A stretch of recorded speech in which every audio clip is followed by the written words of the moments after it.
ఏదైనా ఉంటుందా? అబ్రకదబ్ర చూమంటారు అన్నాడు రేవంత్ రెడ్డి. 30,000 ఉద్యోగాలు వచ్చేసినాయి. అంటే మనం పిచ్చోళ్ళమా, మన విద్యావంతులం కాదా, మనకు తెలియదా? ఇదివరకు పరీక్షలు రాయలేదా? మరి రేవంత్ రెడ్డి ఎప్పుడైనా కాలేజీకి పోయిండో లేదో, పరీక్షలు రాసిండో లేదో, రాస్తే కూడా కాపీ కొట్టి రాసిండో లేకపోతే నిజంగా రాసిండో నాకు తెలియదు. కానీ నేనైతే 2 మాస్టర్ డిగ్రీలు చేసిన, 2 పీజీలు చేసిన, నిజాం కాలేజీలో చదువుకున్నా. నాకెన్నడూ చిట్టీలు పెట్టి రాసే అలవాటు కూడా లేదు. మంచిగా చదువుకొని పాస్ అయిన నేను.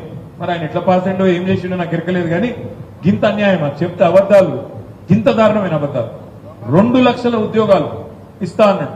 ఇంకొక మాట చెప్పిండు మీకు, నేను వచ్చిన తర్వాత ముఖ్యమంత్రి అయిన తర్వాత ఒక్క పరీక్షకు కూడా ఫీజు తీసుకొని అన్నాడు.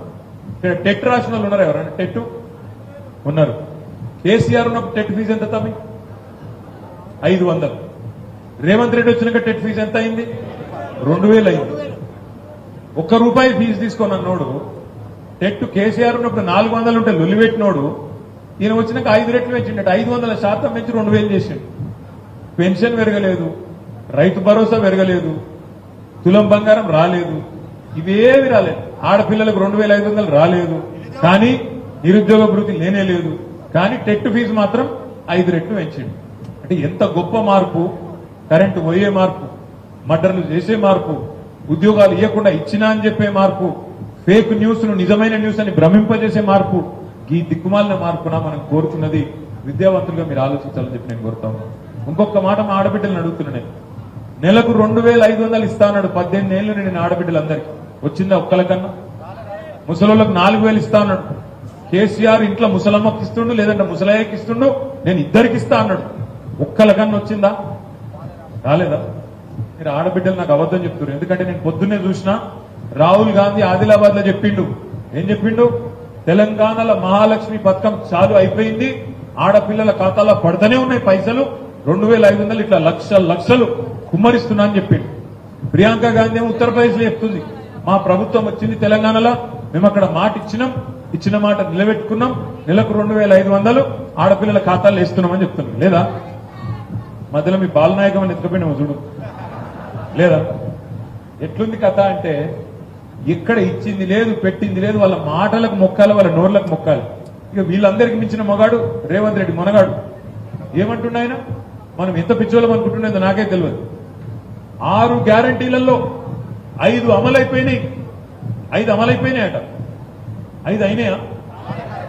ఒకటన్నా అయిందా? ఒక్కటి కూడా పూర్తి కాలే. ఆర్టీసీ బస్సు కూడా 3 ఒకటి. మహాలక్ష్మిలో 3 ఉంటే ఆ 3 ఒకటి బస్సు. ఇక బస్సు అందం చెప్పవశం కాని అందం ఆ బస్సు, ఫ్రీ బస్సు. ఆడపిల్లలేమో కొట్టుకుంటారు, మగపిల్లలేమో తిట్టుకుంటారు.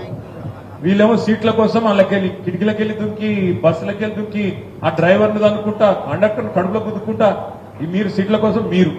పాపం మా బస్సు డ్రైవర్లు, కండక్టర్లు, ఆర్టీసీ సోదరులు వాళ్ళు పెడుతున్నారు. ఇదేం దిక్కుమాల కథ? 40 మంది ఎక్కేదానిలో 90 మంది ఎక్కుతుండ్రు. మాకు నడిపొస్తలేదు, మెయింటైన్ చేస్తలేదు, మళ్ళా బస్సులు ఆపకపోతే కొడుతుండ్రు, తిడుతుండ్రు. ఇది ఎక్కడ బాధ అని చెప్పి వాళ్ళు తిడుతున్నారు. ఇవాళ ఓదిక్కు ఆర్టీసీ వాళ్ళు అట్లా తిడితే ఆటో డ్రైవర్లేమో రోడ్డున పడి వాళ్ళు అడ్డు తిడుతున్నారు. మా పుట్ట మీద కొట్టిండు, 50 మంది చచ్చిపోయిందని చెప్పి నిన్నగాక మొన్న అచ్చంపేటలో మా తమ్ముడు బాలరాజు చెప్తుండే. ఒక ఆటో డ్రైవర్ అచ్చంపేటలో కూడా నిన్నగాక మొన్న ఆత్మహత్య చేసుకున్నాడు. మరి ఇదేనా మనం కోరుకున్న మార్పు? ఆడపిల్లలు ముష్టి యుద్ధాలు చేసే మార్పు, మగవాళ్ళు అక్కడ తిట్టుకునే మార్పు, ఆటో డ్రైవర్లు ఆత్మహత్యలు చేసుకునే మార్పు, కరెంటు పోయే మార్పు, ఇదేనా మనం కోరుకున్న మార్పు? దయచేసి ఆలోచన చేయండి. మీకు ఇంకొక మాట కూడా నేను దయచేసి విజ్ఞప్తి చేయాలి. ఇవాళ ఈ ఒక్క ఉప ఎన్నికతో, ఎమ్మెల్సీ ఉప ఎన్నికతో ప్రభుత్వం ఏం పడిపోదు. కాంగ్రెస్ పార్టీ బీఆర్ఎస్ గెలిస్తే కాంగ్రెస్ ప్రభుత్వం ఏం పడిపోదు. దీనివల్ల కాంగ్రెస్ ప్రభుత్వానికి వచ్చిన ముప్పేం లేదు. కానీ బీఆర్ఎస్ గెలిస్తే ఒక లాభం మీకు, మాకంటే ఎక్కువ లాభం మీకుంది. ఏంటిదది? రేపటి రోజున శాసన మండలిలో, శాసనసభలో ప్రభుత్వం గల్లా పట్టుకొని ఏమైనా 2 లక్షల ఉద్యోగాలు ఎక్కడ పోయినాయి నోటిఫికేషన్లు అని అడిగే సత్తా మాకొస్తుంది, మీరు గెలిపించే రాకేష్ రెడ్డికి వస్తుంది. రేపటి రోజున రైతు బిడ్డలుగా మీరు ఒకవేళ ఓటేసి మాకు గెలిపిస్తే ఏమైతుందంటే, రైతు భరోసా ఏమైంది, రుణమాఫీ ఏమైంది, క్వింటాల్కి 500 బోనస్ ఏమైంది అని అడిగే సత్తా మాకొస్తుంది. మా ఆడబిడ్డల తరఫున గొంతు విప్పి ఏమైంది మరి ప్రధాన ప్రతిపక్షంగా అడుగుతున్నాం. 2570 స్కూటీ ఏది, తులం బంగారం ఏది, ముసలోళ్ళకి ఇస్తున్న 4000 ఏది అని చెప్పి నిలదీసే అవకాశం, అధికారం మాకు వస్తుంది. ఇంకొక మాట కూడా నేను విజ్ఞప్తి చేస్తా ఉన్నాను. ఈ ఎన్నికల్లో కేవలం పార్టీలను మాత్రమే కాకుండా పార్టీలను చూడాలి, పార్టీలను మాత్రమే కాకుండా అభ్యర్థులను కూడా చూడవలసిన బాధ్యత. ఎందుకంటే మీరు విద్యావంతులు, ఎందుకంటే సమాజానికి టార్చ్ బేరర్స్ మీరు, కరదీపికలు మీరు, సమాజానికి అవసరమైతే దిశానిర్దేశం చేసే దిక్సూచి మీరు.